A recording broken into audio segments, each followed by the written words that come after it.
এরকম বলতে নেই কোথাও ওয়ালাইকুম আসসালাম ওয়া রাহমাতুল্লাহি ওয়া বারাকাতুহু।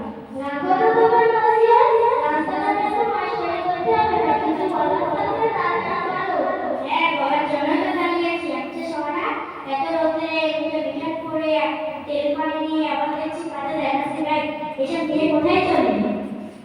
জানো না আজ শুক্রবার, তাই তেল পানি নিয়ে দিয়ে গোড়াটা রাস্তায় যাচ্ছি। আচ্ছা সোনা, তোমার কি হয়েছে, তুমি রোদে যাচ্ছ?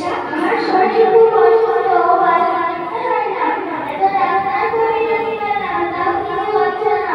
তাই পাঁচটা বললো বাজারে কি করে যা সব ঠিক করে দেবে। আস্তাগফিরুল্লাহ, আস্তাগফিরুল্লাহ, এটা তো শিরক কথা।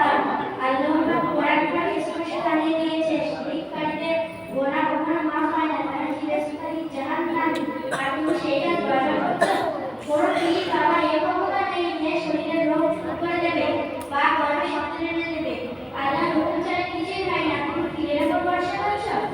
আচ্ছা বল জুবাইরা, এসব তো আমার শিরক কাজ, আমি তো কখনো শুনিনি। তাহলে তোমার মরণ হয়েছে, আমি এমনি বাবা বলেছি, ও সবার সামনে তেল পানি করে ছুঁড়ে ফেলে দিয়েছি। আমি আর কখনো মদিনাতে শিরকমূলক কাজ করবো না। আলহামদুলিল্লাহ, আমার খুব ভালো লেগেছে যে তুমি তোমার ভুল বুঝতে পেরেছো। তোমাকে বোঝাতে পেরে আমি নিজেকে ধন্যবান মনে করেছি। আচ্ছা বল, এসব কথা তুমি কোথা থেকে শিখেছো?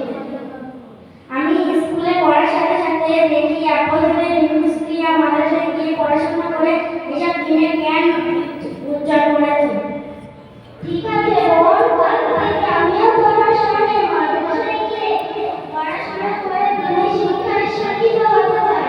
আমি আল্লাহর দরবারে দোয়া করি তোমার মতো সকলকে শিরক কাজ থেকে দিনের পথে ফিরিয়ে আনার জন্য তৌফিক দান করুন। আমিন। আসসালামু আলাইকুম।